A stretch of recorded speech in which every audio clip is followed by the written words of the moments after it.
everybody, it's Chisber and welcome to this brand new Let's Play.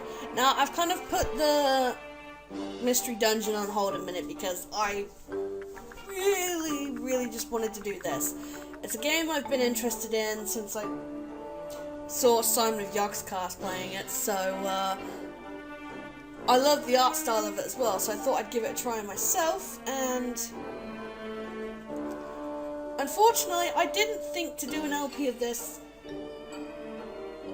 a blind LP of this, you know. I could have done that, but I, for some reason, just didn't think to do that, and I ended up unlocking everything at the moment as of this update, so it is a beta. It's not a full game yet, which does prove a certain problem with keeping the player interested, but so I've come up with a few rules, which, if you want to see all the rules, they'll be posted in the description below. So, this is actually going to be a contest of survival. So we're going to make a new world, default. We're going to start off with Wilson, and then if he dies without being...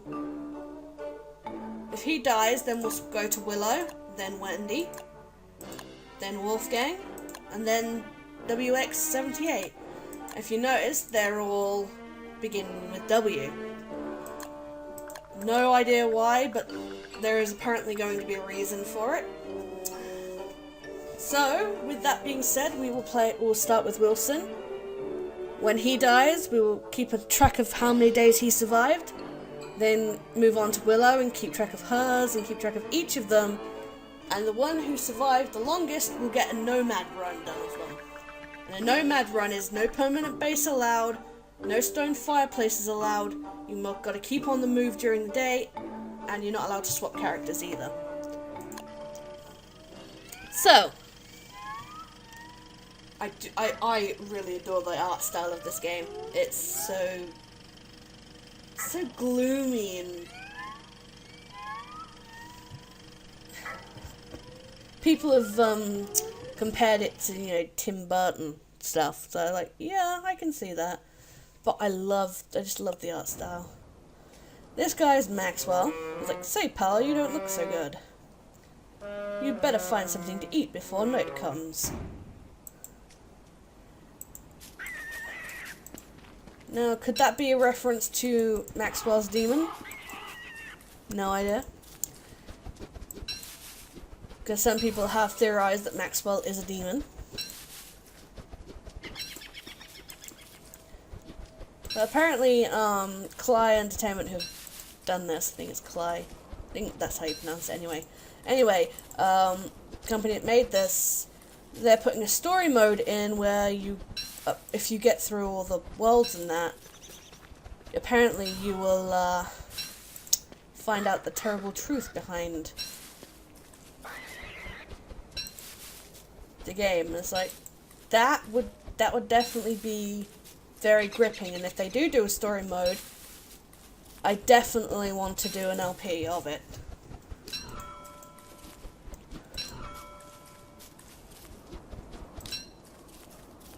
But yeah, so first day is literally going around collecting stuff.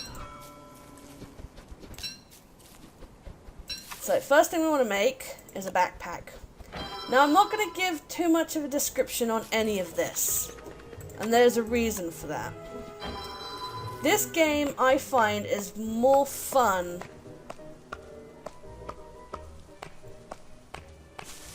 at the beginning if you dive in head first, because there's no instructions. It's kind of like Minecraft used to be.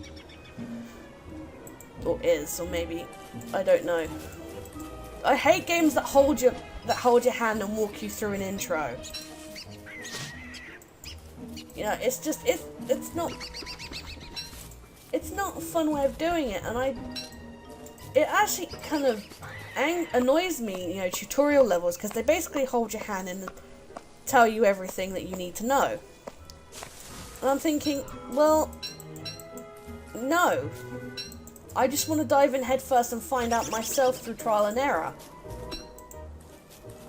So that's why I'm not gonna be, because I've done all the research anyway, it's gonna be pointless to me explaining, you know, you need to research this, you need to research that. Practically, the only things you can make to start are an axe, a pickaxe, a shovel, campfire, oh, and a science machine. Pretty much everything else I think you have to research. Spider nest right here. I'm kind of tempted to, you know, I'm kind of tempted to attack it.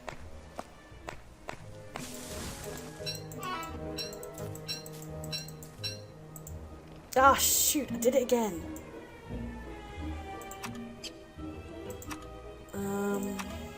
Okay.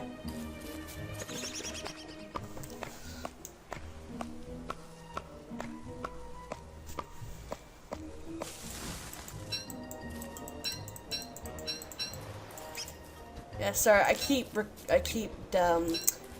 catching the end of the screen. So naturally I keep accidentally resizing it, which is doing my head in at the moment. So, now the first time I tried to record this, I had to spend the second night running around with a torch because I didn't chop down enough wood, so I'm chopping down enough wood now. I don't know why I didn't think to do a blind LP of this. But, oh well.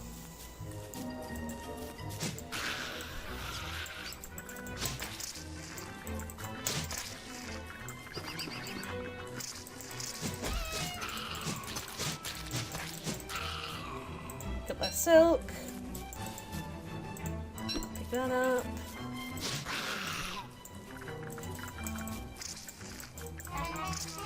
Oh dear, lost my axe.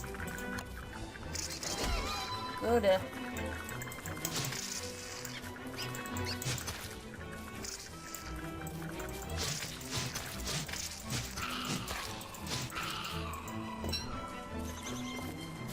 Wow, this is bad.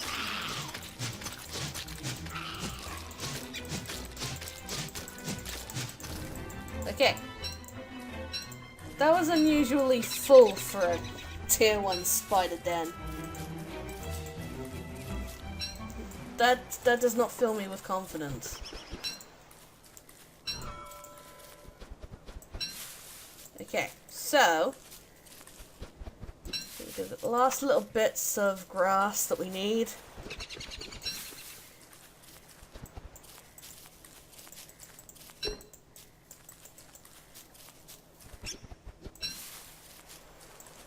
I'm gonna grab this bit of flint quickly. Okay, now we're gonna build a campfire right here. Okay, we'll put 2 logs on it.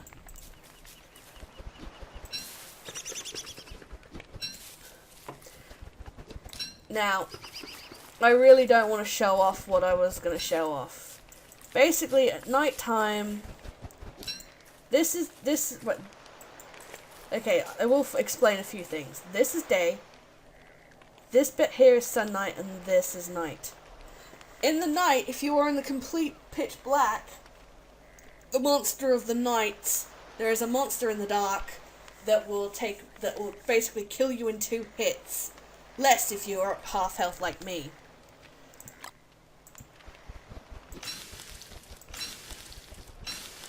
So what I'm gonna do. Some food will restore your health more than your hunger, some will restore your hunger more than your health.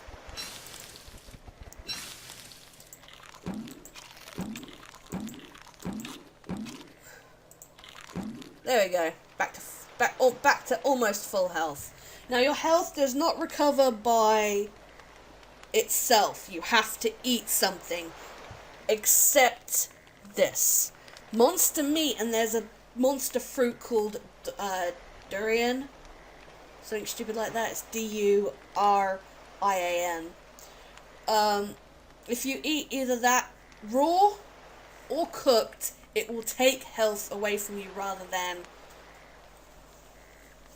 But it will fill up your hunger, so if you're desperate enough, you can. The reason why I'm keeping it is just because it...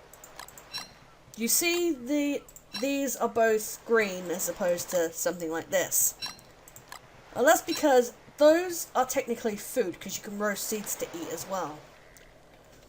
Now, this was added in the Spoil Rotten update. Basically, this is how much food has to go before it spoils. When it gets to below half, it starts going stale. And there's only one character I think that can eat spoiled food without a penalty, and I think that's WX. But all food will eventually spoil.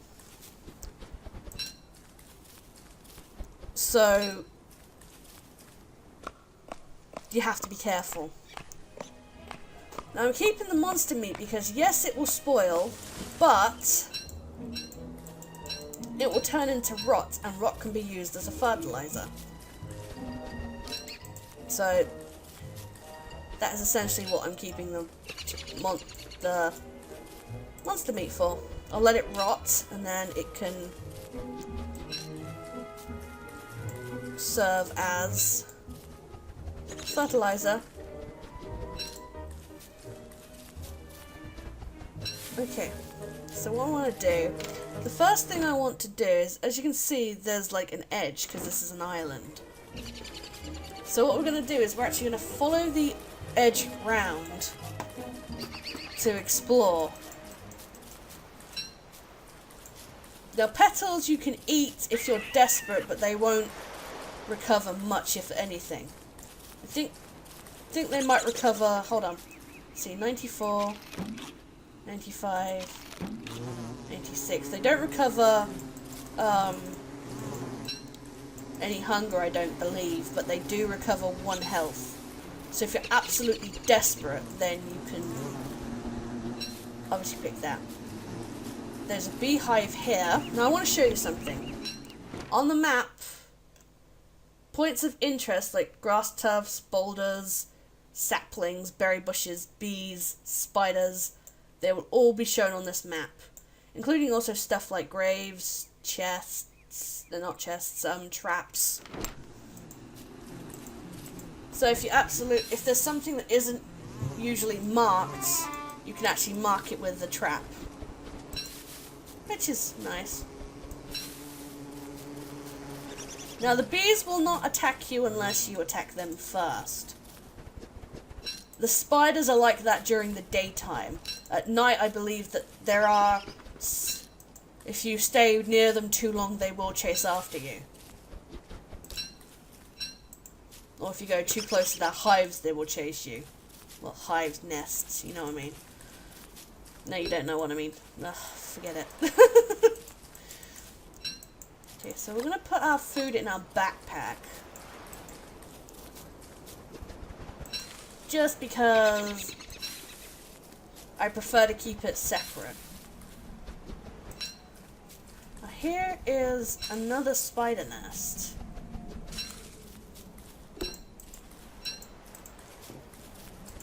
Now there will be plenty of other spider nests.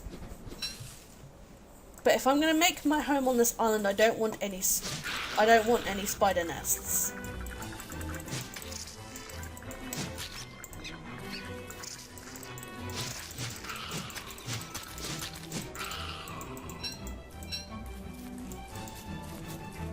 Because believe me, they will...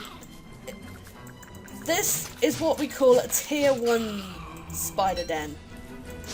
It can... If you leave it, it will grow into a tier 2 and then a tier 3. The higher tier it is, the more silk you get from it when you destroy it. Tier 3s will also drop spider eggs, so you can replant them. But they will also have a chance of spawning queen spiders, which are not very nice to deal with. So we want, if we're going to have a main base, we want to get rid of them as a possible threat. There's another one.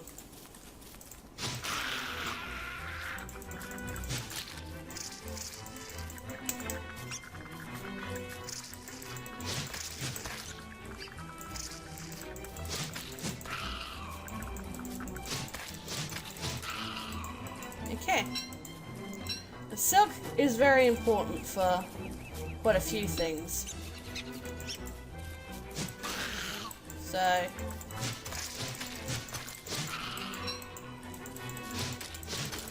we'll actually be building a spear soon, because it's better than using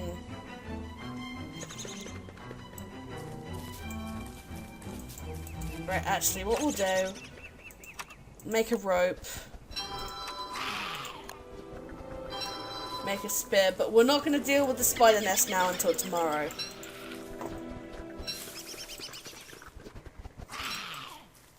It's just more hassle than it's worth. So we're going to come over here where they won't, where they shouldn't come, and I'm not too worried about stuff rotting now, because rot becomes fertilizer or fuel, so not too fussed.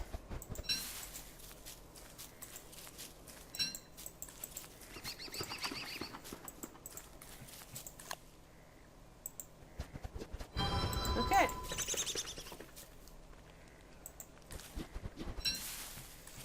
Actually, we want to add a couple of logs in there so it doesn't burn out. Because this is only a temporary campfire. Because it's made of wood, it will eventually burn itself out.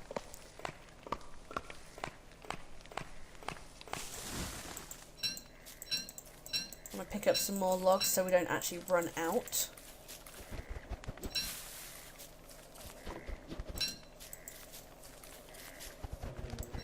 Okay, so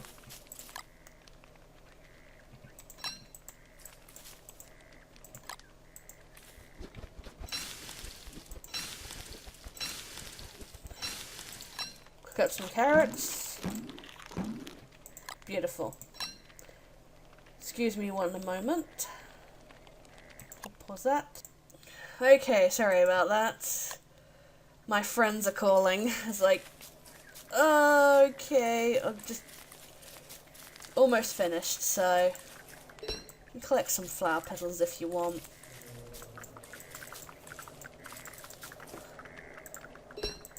And hear the spiders. Oh yeah, apparently, one thing I do love, apparently everybody in this game hates nature. Because they all apparently despise it because of everything they say. It's like, take that, nature. I cut it down in the prime of its life. That'll teach him. Like, Wilson especially hates nature. I think pretty much all of them do as well. It's really amusing. Let's see, 140. As you can see, doesn't add any hunger at all, so there you go. You notice that part of the is now partially this colour now. And that is actually going to be it for now, because as I said, my friends are calling, so next time on Don't Starve, we will be exploring the island further, killing some more spiders, and hopefully we'll get a permanent base set down. So until then, farewell my friends, and I shall see you soon.